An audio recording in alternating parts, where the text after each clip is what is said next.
Let's begin without further delay. Um, Let me start by asking why Guru and Gandhi? Why do you want to talk about this particular encounter between Guru and Gandhi?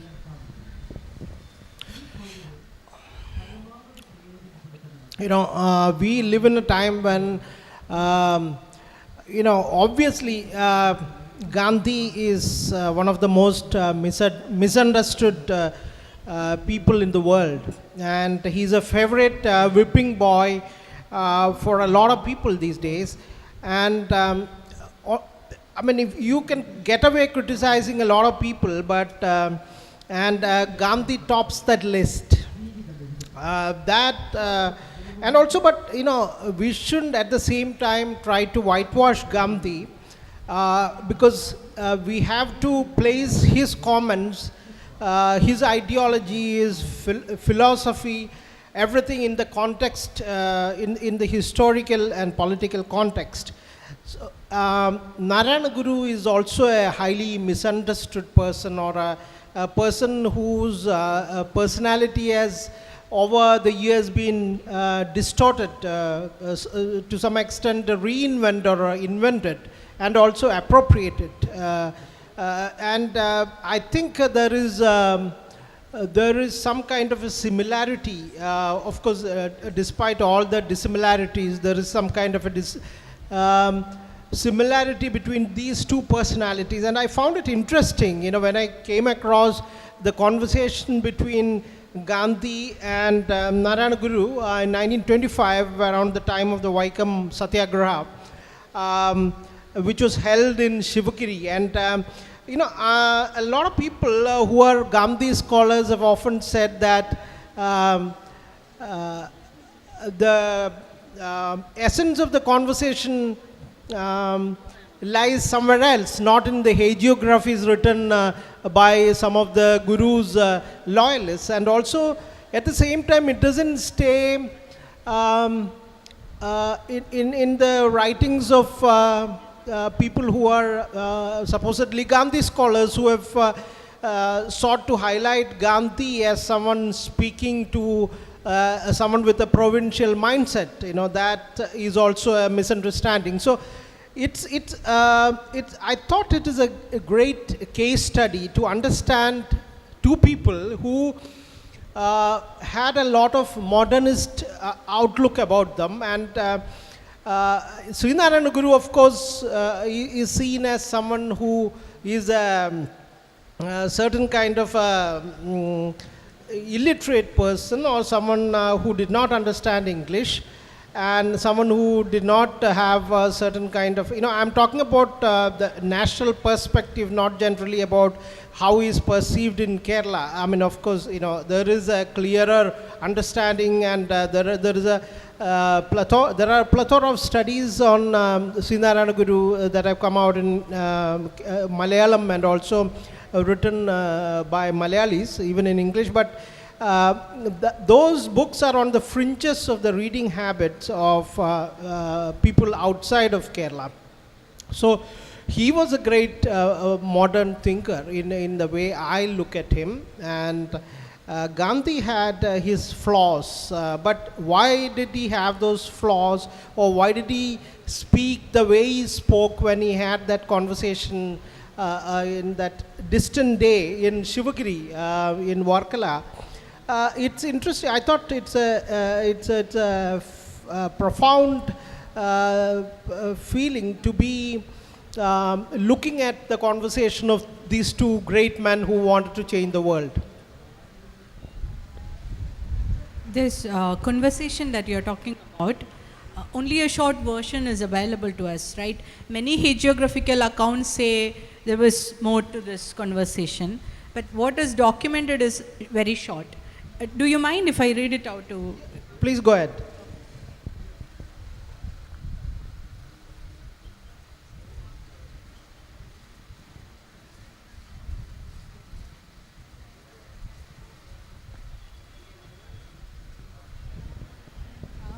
Gandhi ചോദിക്കുന്നു, ഹിന്ദുക്കളുടെ പ്രമാണ ഗ്രന്ഥങ്ങളിൽ വിധിച്ചിട്ടുള്ളതായി സ്വാമിജിക്ക് അറിവുണ്ടോ? ഗുരു: ഇല്ല. അയിത്തം ഇല്ലാതാക്കുവാൻ വൈക്കത്ത് നടക്കുന്ന സത്യാഗ്രഹ പ്രസ്ഥാനത്തിൽ സ്വാമിജിക്ക് ഭിന്ന അഭിപ്രായമുണ്ടോ? ഗുരുവിൻ്റെ മറുപടി: ഇല്ല.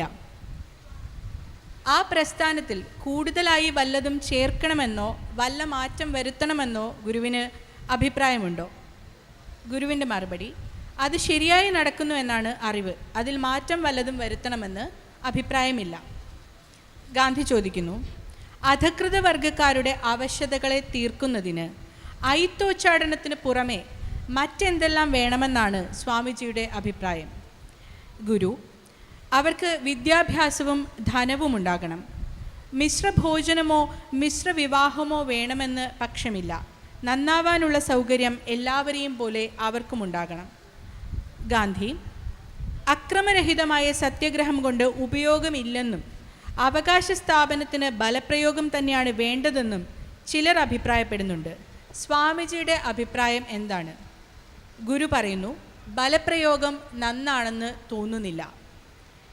അപ്പോൾ ഗാന്ധി: ബലപ്രയോഗം ഹൈന്ദവ ധർമ്മശാസ്ത്രങ്ങളിൽ വിധിച്ചിട്ടുണ്ടോ? ഗുരു പറയുന്നു: രാജാക്കന്മാർക്കും മറ്റും അത് ആവശ്യമാണെന്നും അവരത് ഉപയോഗിക്കണമെന്നും പുരാണങ്ങളിൽ കാണുന്നുണ്ട്. സാധാരണ ജനങ്ങളെ സംബന്ധിച്ച് ബലപ്രയോഗം ന്യായമായിരിക്കില്ല. ഗാന്ധി ചോദിക്കുന്നു: മതപരിവർത്തനം ചെയ്യണമെന്നും അതാണ് സ്വാതന്ത്ര്യത്തിന് ശരിയായ വഴിയെന്നും ചിലർ അഭിപ്രായപ്പെടുന്നുണ്ട്. സ്വാമിജി അതിന് അനുവദിക്കുന്നുണ്ടോ? നാരായണ ഗുരുവിൻ്റെ മറുപടി: മതപരിവർത്തനം ചെയ്തവർക്ക് സ്വാതന്ത്ര്യങ്ങൾ ലഭിച്ചതായി കാണുന്നുണ്ട്. അത് കാണുമ്പോൾ ജനങ്ങൾ പരിവർത്തനം നന്നെന്ന് പറയുന്നതിൽ അവരെ കുറ്റപ്പെടുത്താനാവില്ല. ഗാന്ധി വീണ്ടും: ആധ്യാത്മികമായ മോക്ഷലാഭത്തിന് ഹിന്ദുമതം മതിയാകുമെന്ന് സ്വാമിജി വിചാരിക്കുന്നുണ്ടോ? അതിന് ഗുരുവിൻ്റെ മറുപടി: അന്യമതങ്ങളിലും മോക്ഷമാർഗങ്ങളുണ്ടല്ലോ. വീണ്ടും ഗാന്ധി: അന്യമതങ്ങളുടെ കാര്യം ഇരിക്കട്ടെ, ഹിന്ദുമതം മോക്ഷലാഭത്തിന് പര്യാപ്തമെന്നു തന്നെയോ സ്വാമിജിയുടെ അഭിപ്രായം? അതിന് നാരായണ ഗുരു നൽകുന്ന മറുപടി: ആധ്യാത്മിക മോക്ഷലാഭത്തിന് ധാരാളം പര്യാപ്തം തന്നെ. ലൗകികമായ സ്വാതന്ത്ര്യത്തെയാണല്ലോ ജനങ്ങൾ അധികവും ഇച്ഛിക്കുന്നത്. ഗാന്ധി ചോദിക്കുന്നു: അയിത്താചാരവും മറ്റും കൊണ്ടുള്ള അസ്വാതന്ത്ര്യമല്ലേ? അതവിടെ ഇരിക്കട്ടെ, ആധ്യാത്മിക മോക്ഷത്തിന് മതപരിവർത്തനം ആവശ്യമെന്ന് സ്വാമിജിക്ക് അഭിപ്രായമുണ്ടോ? ഗുരു പറയുന്നു: ആധ്യാത്മിക മോക്ഷത്തിന് മതപരിവർത്തനം ആവശ്യമില്ല. ഗാന്ധി: ലൗകിക സ്വാതന്ത്ര്യത്തിലാണല്ലോ നാം പരിശ്രമിക്കുന്നത്. അത് സഫലമാകാതെ വരുമോ? അത് സഫലമാകാതെ വരികയില്ല. So, what according to you are the key takeaways from this conversation?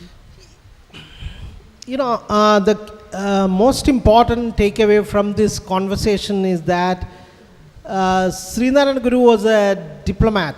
He was not a confrontationist.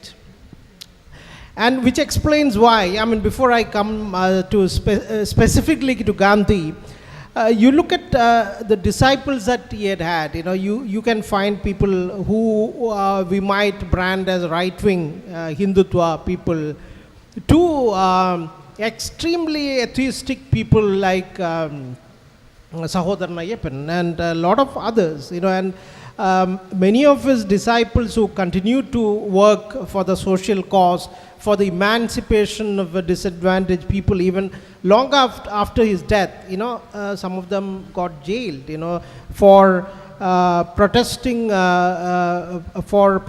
in favor of the entry of the untouchables or the, you know, Dalits to temples in other places, and also in places where Guru had set up temples. So one example is where from I come from, you know, Talasheri, Jagannatha temple.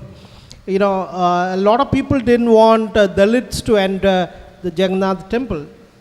And long after, even Srinarayana Guru himself had asked people not to make any such restrictions. You know, of course, Guru, in one way, you know, he had told in one of the conversations with Sahodar Ayyappan, he had told him that you will have to often speak what people want to hear if you want them to follow you. So this, you know, all these things sum up certain certain kind of an autonomy in Srinarayana Guru, who did not seek confrontation to achieve his goals. He sought a certain kind of a position in which he showed he was okay. Though, I mean, between the lines, one could make out that he didn't completely agree with everything that Gandhi said, you know. And Gandhi was probing in this. So, you know, I think the key takeaway is, of course, from this conversation that he was not against conversion. And there is this, you know, because, you know, if you look at the question in which he is asked, do you need people to convert for some kind of a spiritual, you know, apotheosis or something like that? He says no. Why? Because he feels that it's possible in your own religion, in your faith. And what is your faith? Your faith is different from the faith that Gandhi speaks of in terms of faith, which is embedded in the Gita, which celebrates in, you know, there are people who contest it, but, you know, it celebrates the Varna system. And this has to be seen in the context of what Srinarayana Guru had said of this conversation, and also in unrelated ways in his conversations with some of his disciples. And he has said that if, and, you know, you can find it in some books in English, including the one written by Professor Uday Kumar of Delhi University, where where Srinarayana Guru talks about the meaningless of insisting on a certain occupation to be continued. The kind of argument that is given is that, you know, in society there will be less of a competition, there will be less of the evil nature of competition if you allow people to just follow their occupation, the traditional occupation.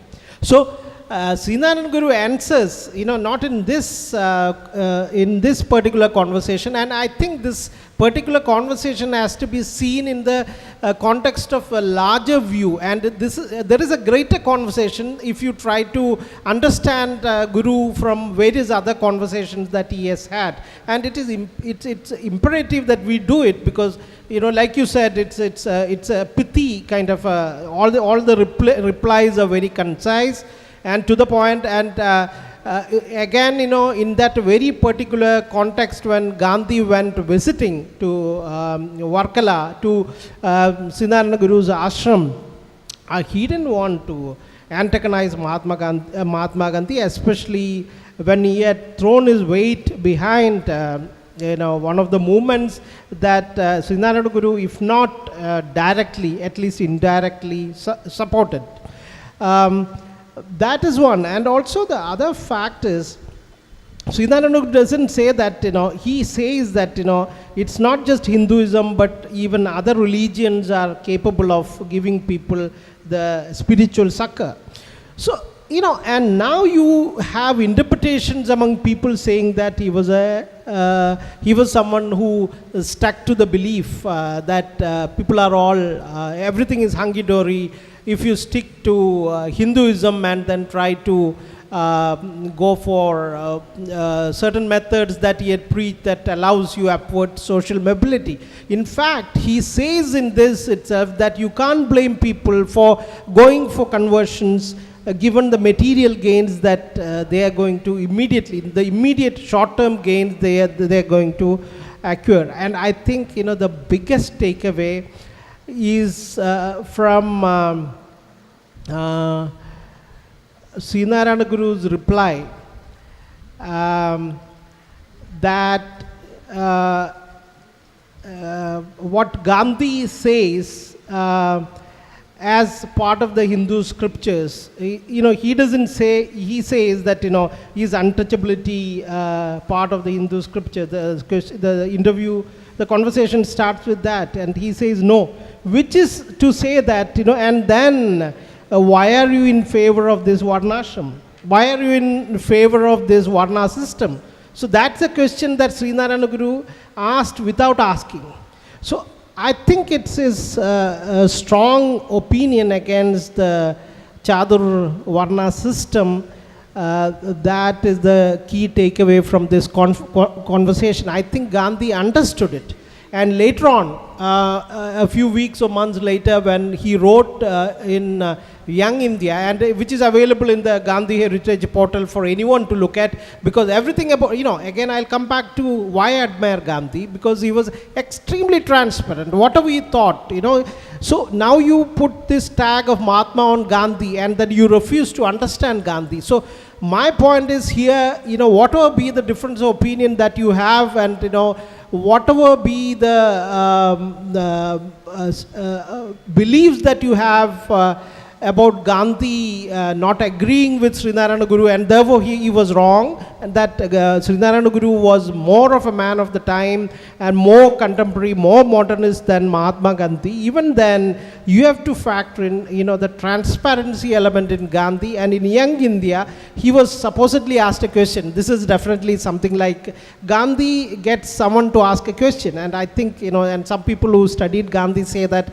he himself asked a question and answered it. E.M.S. Namboodiripad, our Marxist patriarch who is no more, he used to do that. He would ask a question and then answer it, which is not a bad thing to do, because there is a question that people would generally ask it. The question was that if Sri Narayana Guru, is it possible for Sri Narayana Guru to acquire Brahminhood in this generation? It's in Young India. It's in the Gandhi Heritage portal. So he goes on to answer that he's a Sanskrit scholar and all that. And if he continues to keep at it, be the way he is, he can aspire to acquire Brahminhood in his next birth.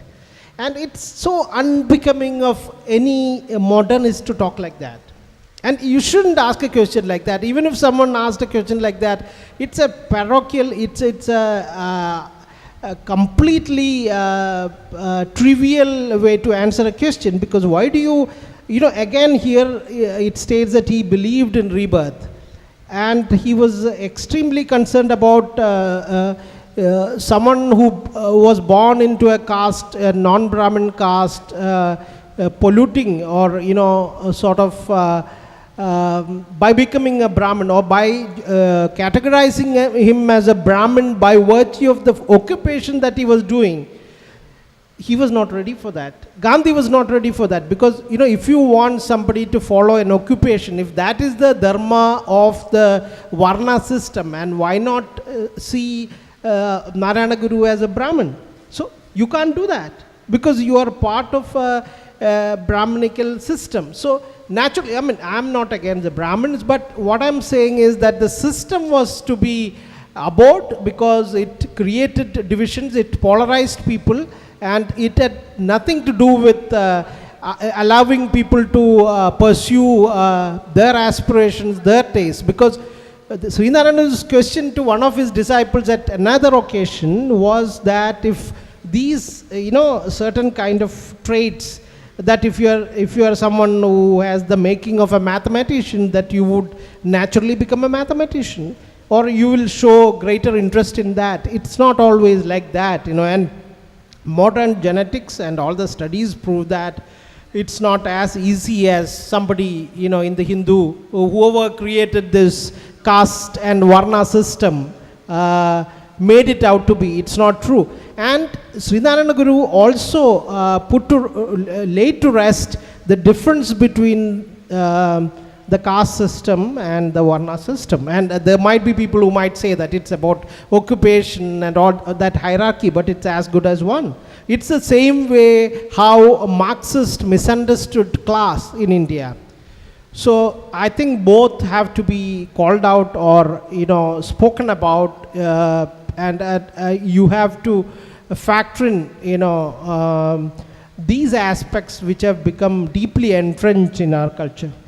So what do you think Gandhi's intentions were when he was asking these questions?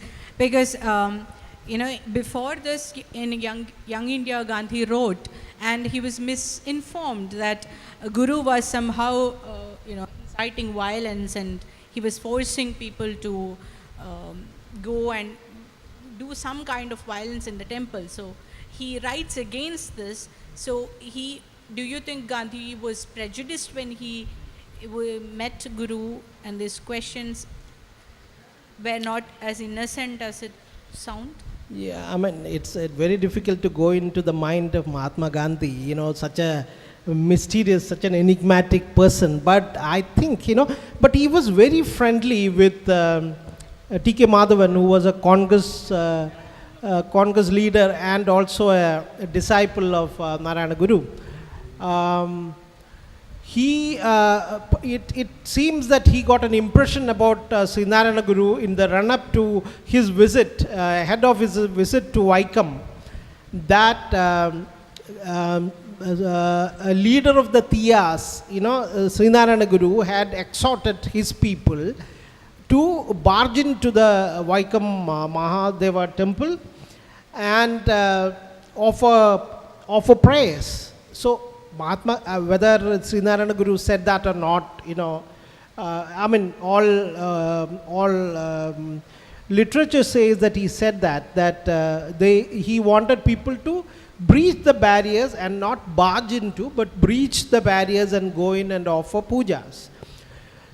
Even if he said that, he had also said in one of the clarifications that he had made that, you should only take the beating, but you should not hit back.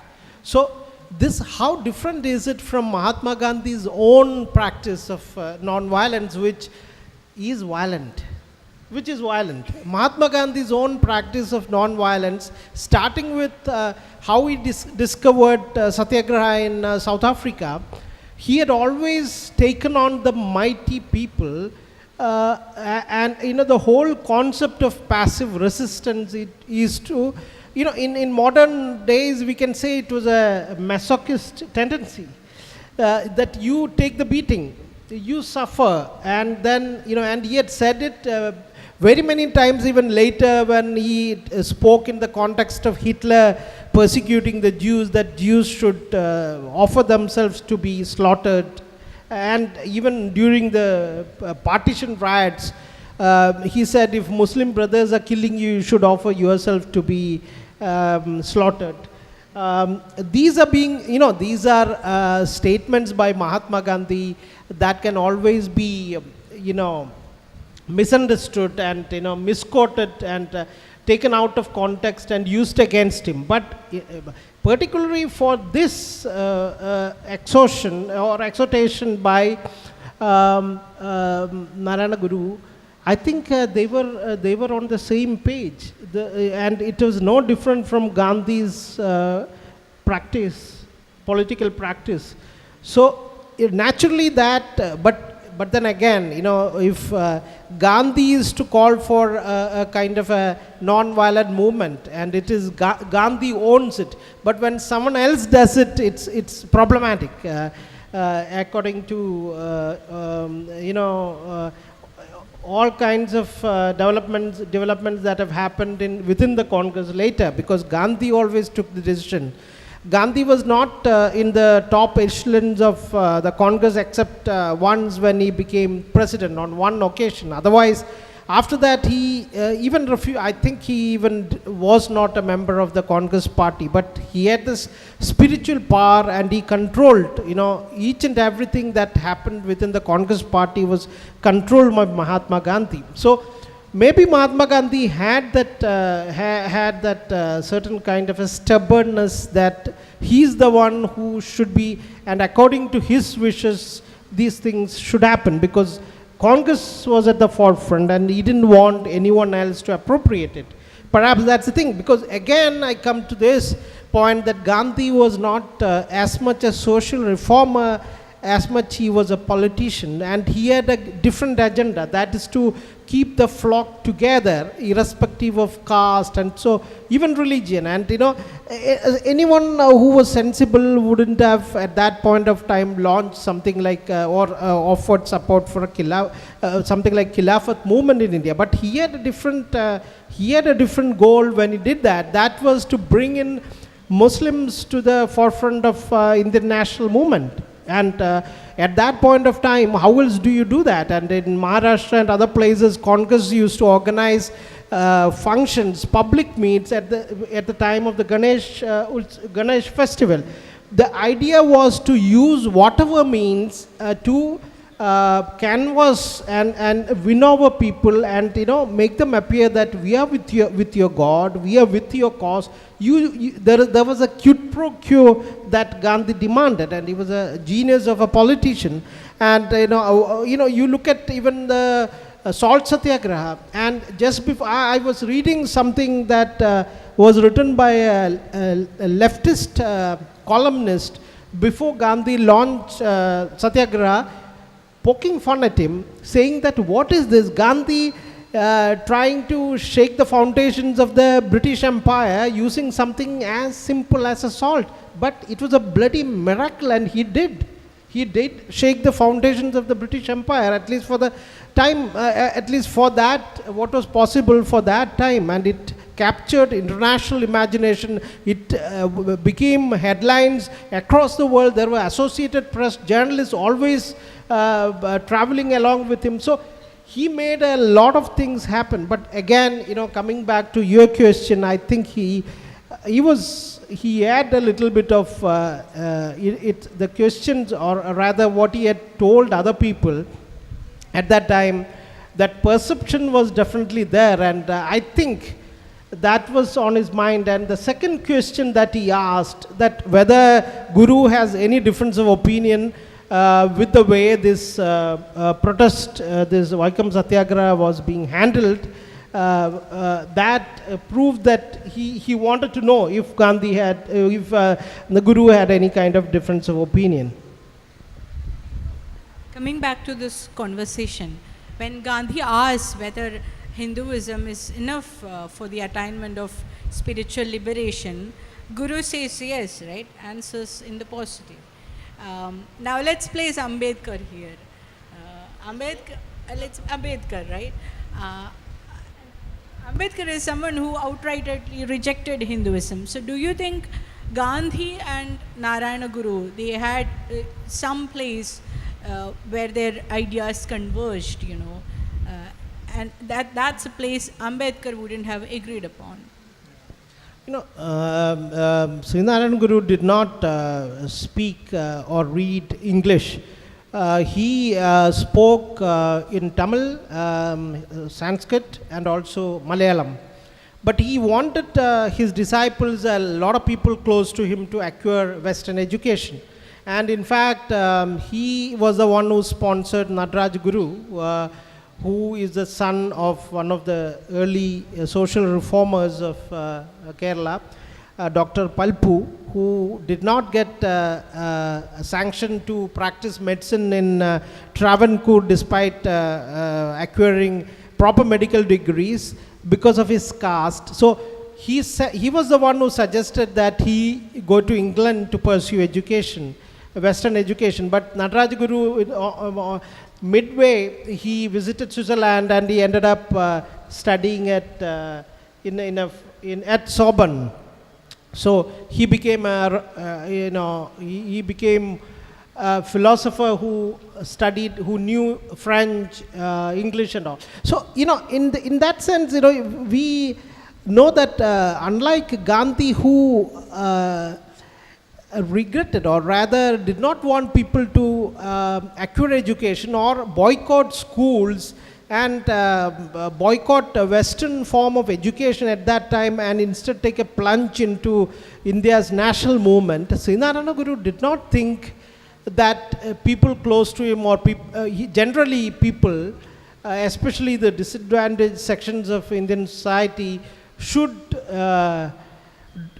not pursue education, and he didn't want them even to study what he studied, which was Advaita philosophy, languages, Tamil texts, and also Malayalam. What he wanted people to do was to acquire Western education, and alongside he also wanted people to start, he foresaw the importance of entrepreneurship. He wanted people to by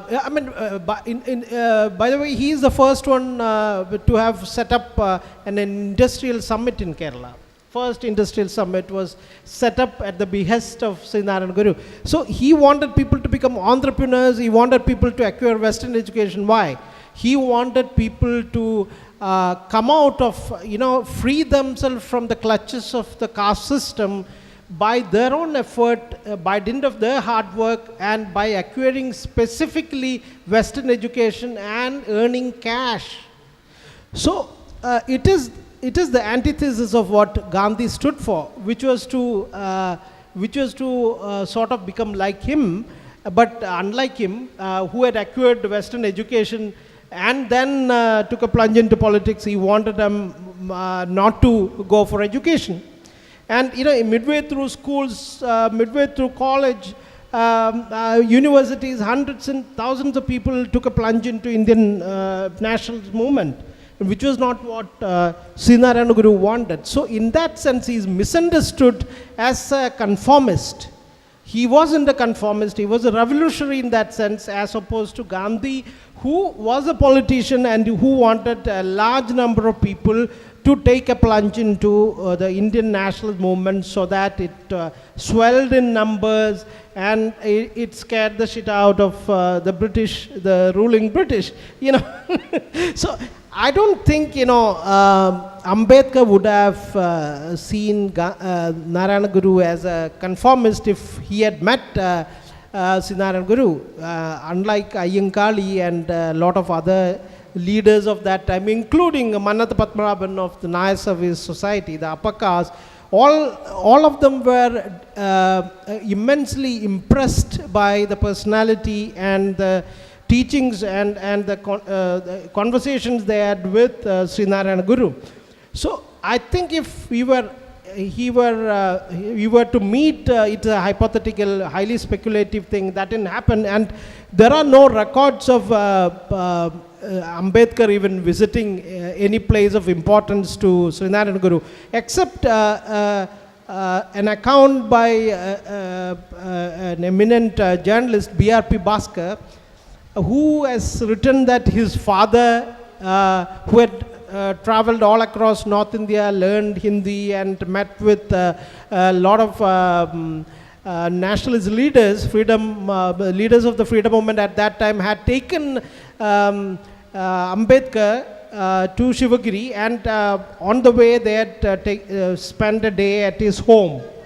So, and there was a photograph of Ambedkar that was brought on that day, and then he recalled later on that the person who had come was Ambedkar. But it would have been, if that had happened, and I believe it had happened, that would have been in around the late 1930s or early 40s, when what was there in Shivagiri to impress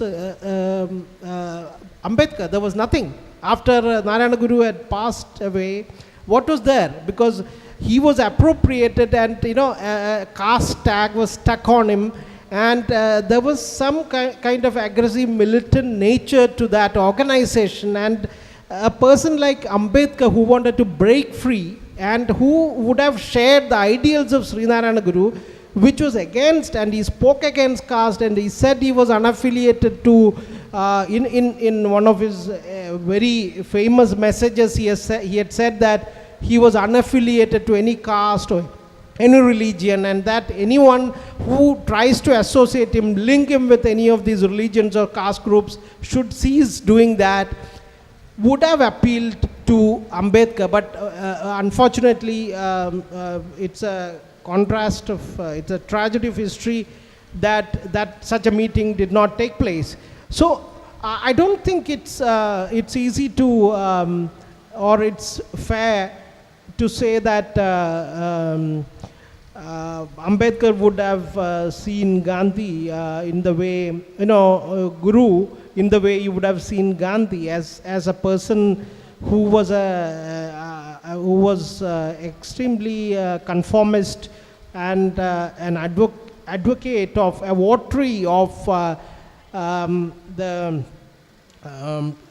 Chadurvarna system, and someone who thought that liberation or I don't know whether Gandhi thought actually that liberation of India should have happened along with the liberation of the disadvantaged sections of Indian society. Did Gandhi believe that? Maybe he did, but Ambedkar did not believe that.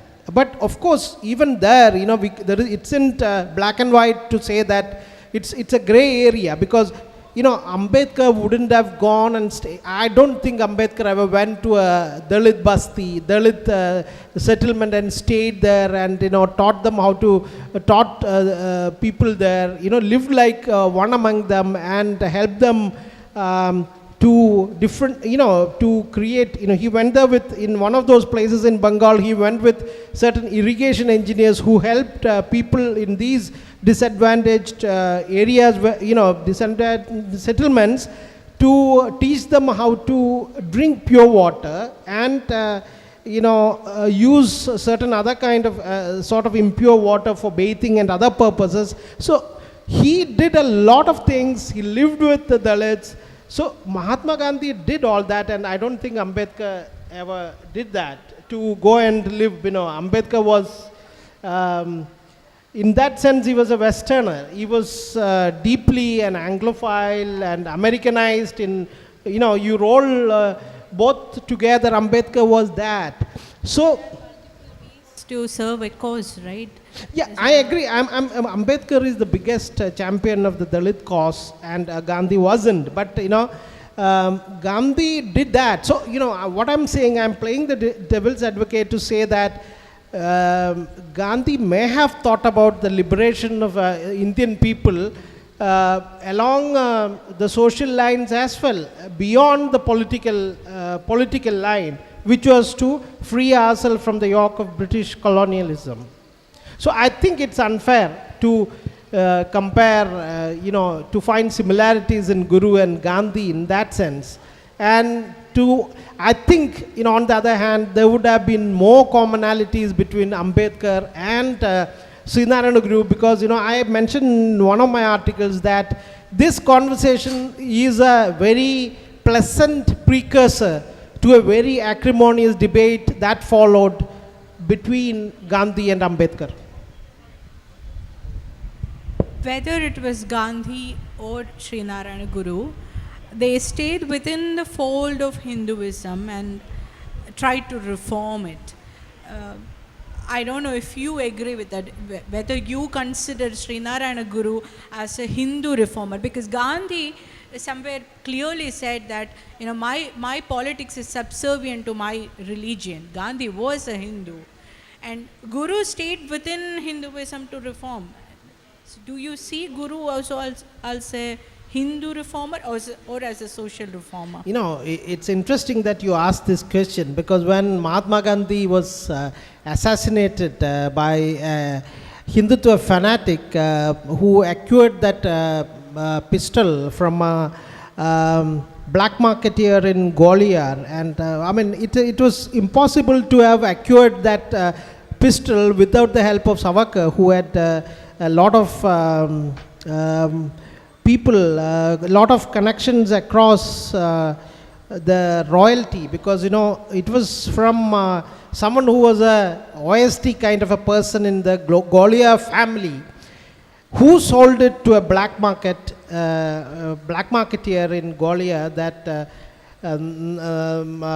Godse could finally acquire a pistol with which, Beretta, with which he could kill Gandhi. So anyway, when Gandhi was assassinated, one of the things, when Jinnah wrote an obit or made a statement, he said he was a great Hindu. So one of Jinnah's associates, and maybe his, in today's avatar, his press secretary, suggested that Gandhi's influence goes beyond Hinduism, and that he was beyond that, he was a great human being. Jinnah said, no, he was that he's a great Hindu. So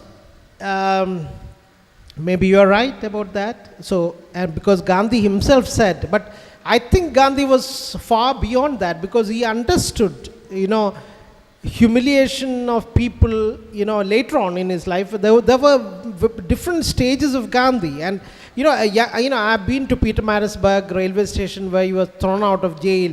Gandhi of that time, who was 23 years old, how would you expect, look from your, stand in the shoes of Mahatma Gandhi and look at yourself, how you would have protested, how you would have reacted to that situation. And then over time, Gandhi was at that time a lawyer who wanted to make money, and he was a diasporic Indian like many of our diasporic Indians of today. He wasn't the Gandhi, the Mahatma that he later became. Of course, even to call him Mahatma is, I don't know about that, but I would call him that. But there are a lot of people who disagree with calling him Mahatma. I think he was great because he was transparent, like I said, and he evolved over time, and Gandhi changed.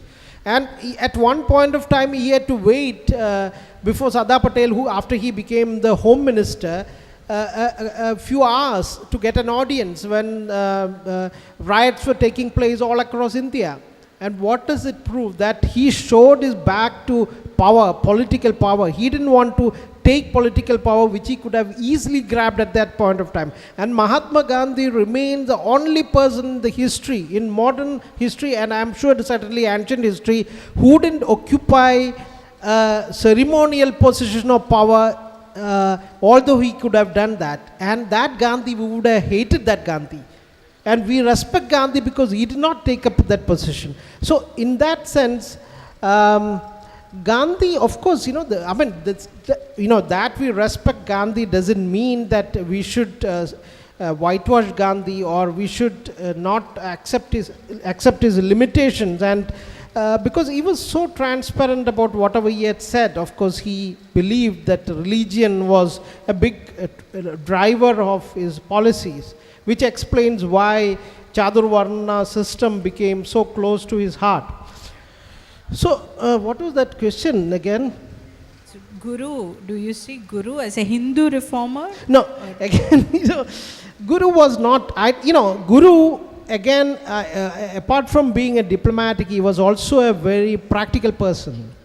So, at one point of time, he figured out that, if you allow disadvantaged communities to worship certain gods, certain kind of gods, they'll continue to indulge in the kind of revelries that they would indulge in when they worship these gods. That is alcoholism and all kinds of immoral activities. I think at that point of time it was right on his part to say that these are false gods, because he was a reformer and he wanted some change, substantial change to happen. And now people look at it and say that he was someone behind Sanskritization of Kerala, he was someone who did re-Hinduization and all. At that point of time, if you want, his aim was to bring people out of the dirt, the filth they were living in. And if you don't see that as filth, and if you don't see that kind of a rot that people were in, if you try to glorify that state and say that, this is a condition that, would bring out, people who can, formulate something like E equals MC square, something like that, miraculous abilities, it's a huge mistake. So, I think that was the reason why he wanted people to change and to imitate those people in the higher levels of the social ladder of that time. And what did he do afterwards? And because they did not have the permission, they were disallowed from entering, you look at society, how do you grow? You grow by imitating those people who are perceptionally above you. That is how you grow. People grow because of their aspirations. And Srinarayan Guru, I think much more than being all this, he was a highly intelligent person who understood that you have to make people aware of the need to have fire in the belly. So he wanted people to become ambitious. He wanted people to behave like, cleaner. He wanted people to become cleaner, apart from acquiring education and, earning money. So that was the first step of building temples for people. And he had said later, when he was asked this question, would you have done it for the Christians or the Muslims? He said he would have done the same. So, and you look at who he, consecrated. First it started with Shiva, and it kept changing. And then towards the end, he consecrated a mirror. So he wanted people to move away from the religiosity, and towards the end he himself said, we have enough and more of temples, what we need now are schools. So I don't, and he, unlike Gandhi, he said he did not belong to a religion or a caste, and that to try to foist that tag on him is a mistake. It's a crime. So for a person who had said that, and a person who had rubbed shoulders with atheists and a lot of people who were highly progressive, and a person who wanted people to come out of the bondage of decades and centuries through pursuit of Western education, you go abroad and study, and a person who said that it was the British people who gave me my sannyas. And do you think that person was and a person who challenged the very foundation of the Brahminical order, the Chadurvarna system, do you think that person was a Hindu revivalist? Or a person who has to be straitjacketed or stereotyped merely as a Hindu reformer? I don't believe so.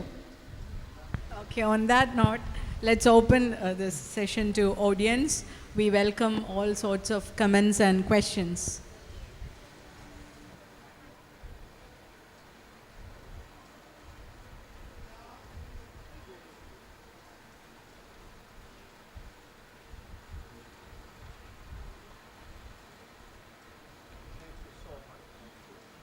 Mic is not on. Thank you so much. Now, I'm sorry I came a bit late, but the portion I heard. I can't hear you, sir. Yeah, I'm sorry I came a bit late, but the portion I heard, this very fascinating dialogue. And you seem to take for granted that, Gandhi was a Hindu, but what he said is that my dharma is Sanatana Dharma. Now, there is a distinction between Sanatana Dharma and Hinduism. And of course, as and Gandhi himself has said that, he has built on Christianity, Islam, and his great journey with Islam, So that is my first query. And you also seem to take for granted that Gandhi was within the Chaturvarnya fold. No, he began with that. His conception of Chaturvarnya, even in the early stage, was different. But later on he repudiated that. He said that the only way that we can solve the problem of caste is through inter-caste marriage. Yeah, I'll answer this question. I've never heard of Gandhi. I've never come across Gandhi promoting intercaste marriage as a political project. Maybe that's a new learning for me. But Gandhi, of course, wanted the uplift of Harijans, whom he called Harijans. And Gandhi thought that untouchability was a crime. And he said it was a crime against who all? Untouchability is a crime against God and man. Gandhi, it's one of his most quoted statements. But at the same time, it's obvious from his own writings, and even including the translations from what he had written in Gujarati and also in Hindi, that he was in favor of the Chadurvarna system. And it was the Chadurvarna system that Srinarayana Guru opposed tooth and nail. I mean, in his own very, unique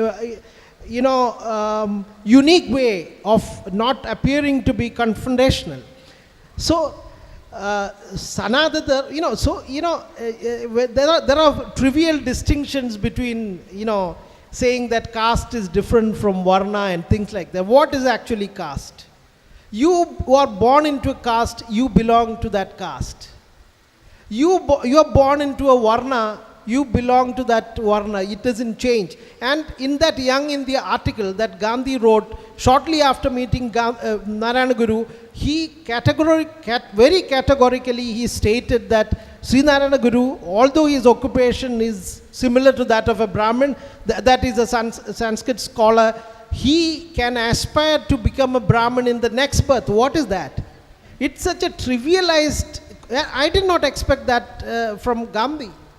I did not. You know, the point is, one of the foremost scholars of Gandhi, Tridip Suhud, who was earlier the director of the Gandhi ashram in Sabarmati and who is now the provost in Sept University, one of the best scholars of Gandhi. I mean, there are a lot of others, including Faisal Devji. And if you go back, you know, you have Madhav Desai and a lot of others. Tridip Suhud said, you know, I asked this question to Tridip Suhud about Gandhi and why he did not understand enough about caste, which was the grouse that Guru also had many, many decades ago. I asked that question last year, and Guru had that grouse against Gandhi in 1925. So, Tridip Suhud agreed. A man who has read Gandhi in all the languages that he had written, he said, Gandhi did not understand humiliation based on caste. Gandhi understood humiliation only along racist lines because of his race, because of his ethnicity, he was humiliated. But caste, he understood the humiliation from in an indirect way, in an ad hoc way, but not directly. And that was a huge limitation of Gandhi understanding caste. And I don't think even if he had wanted to promote intercaste marriages, his philosophical outlook towards the Hindutva, the Hindu Brahmanical system, or the fact that I am a Hindu, that proud statement, he never changed that. He had always said nothing wrong with it. But that is Gandhi. That's what I said. Do we have time for one more question?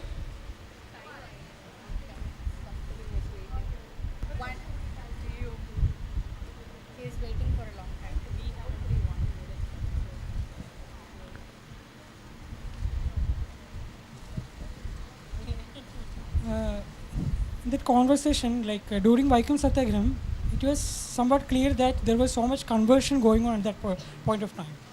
So, do you think that Gandhi was more concerned about the withering away of Hindu religion rather than the human rights problems that was being faced by the peoples? But Narayana Guru was more concerned about the human rights problem that was happening within the community.